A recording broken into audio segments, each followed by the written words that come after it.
Hey, what is up, everyone? Pastor JAMZ here, back with another review, and today we have the newest album from 21 Pilots, Scaled and Icy. Growing up, not really the biggest fan of 21 Pilots. I think their music was pretty annoying, generic, and really overplayed, especially growing up in middle school and my high school years. Uh, when Heathens came out, I thought that was just abysmal and stressed out, and that other song about turning back time, or I think that's the same song, I don't even know anymore. But I always give everyone a chance, and when I saw that they were coming out with a new album this year, their single Shy Away actually blew me away.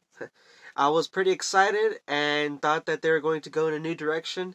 The band is 32-year-old Josh Dunn and Tyler Joseph from Columbus, Ohio. So yeah, let's see what this album was all about. Something I gotta give credit right away for the first half of this album, at least, is the feel good message. Uh, Something quite different from them, especially if you're a 21 Pilots fan, you're going to notice this right away. There's an entire change of mood and style, essentially. Uh, from what I've heard, at least, the whole thing is very positive, energetic, jumpy, kind of like a feel good undertone, and that's great. That's what the world needs right now, and really blew me away. Honestly, I thought it was going to be, the same stuff that they've been doing, and no, that's not the case here. However, they do bring elements of that back into the later half of the album, which I'll get to in a moment. Uh, so yeah, Good Day starts off amazing. Really, kind of reminds me of Elton John, honestly. But I hate comparing artists, but it's the best thing that I could probably describe their tone being.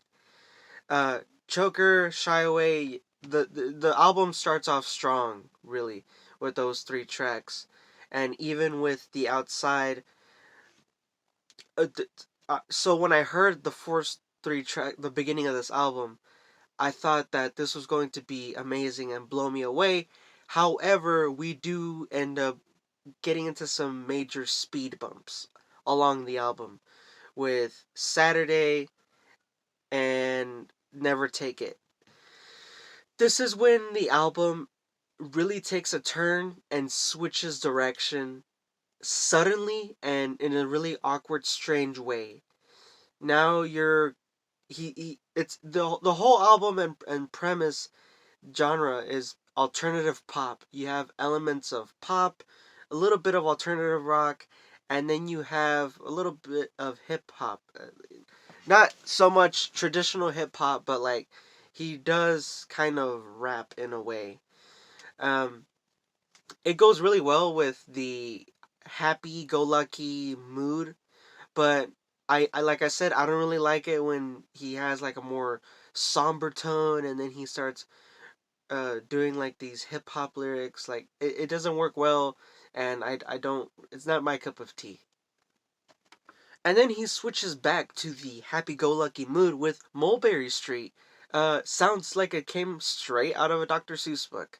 Sounds really jumpy, and again he comes back to this feel-good mood. And then Formidable, not so much happy, but at the same time more of a love interest song. He'll do anything for this girl, and pretty good production. However, uh, Bounce Man, you know, kind of a mixed bag of a song, but I think it does get a pass given that that if it was a standalone song, I wouldn't essentially put it so high up with the rest of these tracks. But the consistency of the happy-go-lucky mood and jumpy style of the album, I it does get a pass. It's a pretty good song. Pretty kind of the most generic one out of all of them, but it still follows the tone. Then we reach the end of the album uh with No Chances and Redecorate. This is where it really takes a turn again. Now he's kind of advocating for the government spies on us and all our data is being sold, and now that technology is going to overtake us. Really strange and weird. And then the last track, I'm not sure if it's about anti-bullying or if it's going to be like a message of being overpowering everything and overcoming issues.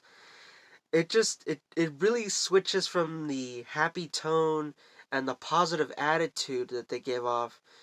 Not necessarily a negative attitude, but just really switches it up and doesn't keep that consistency, and that really hurts the album, honestly, given that the middle and the end are major speed bumps from this consistent flow of tracks that are happy-go-lucky.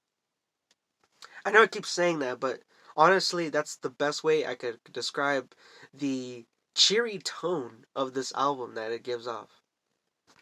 So if you're looking for a good pick-me-up, if you need a good pick-me-up, which I think everyone needs right now in the world, give this a listen. The first half of the album, and then the few tracks in the later middle, uh, will essentially be great for you and pick you right up, put you back in the mood. However, if you do end up listening to this whole thing, like I said, you will encounter speed bumps and major speed bumps at the end and in the middle of the album of just strange, awkward messaging, bad structure of the album, and shying away of the core happy message and positive attitude that the album is giving off. The production is amazing, really jumpy and bouncy. You have synths. You have like these really like boingo type instrumentals going on. His vocals as well. Excuse me. Ooh, sorry about that. His vocals as well. They're very moving. They provide a basis for this happy tone, and like I said, when he does go into like his hip hop esque verses, they're not really much of a weird change or transition. They actually go along with the jumpy songs.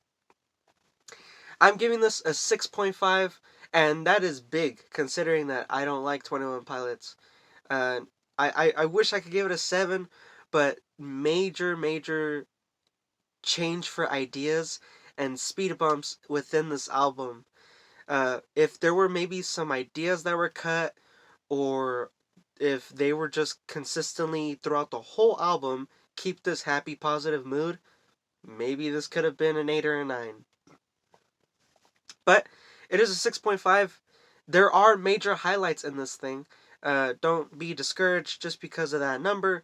It is fairly decent, a decent number. Anyways, that is the review. Don't forget to hit the like button, subscribe, and share with someone. We are on the road to 100 subscribers, and don't forget to look at the video titled "Where is JAMZ of the Week?" JAMZ of the Week is a segment on this show that I want to keep, but it doesn't get as much traffic as I would like it to. And if you all don't want it, then that's fine. I'll put it on hold. But if you all do want it and want me to keep fleshing out videos of my thoughts on the new singles coming out every week, go look at that video, hit the like button to show me that you want that segment still. Thank you all for watching. Peace and stay safe.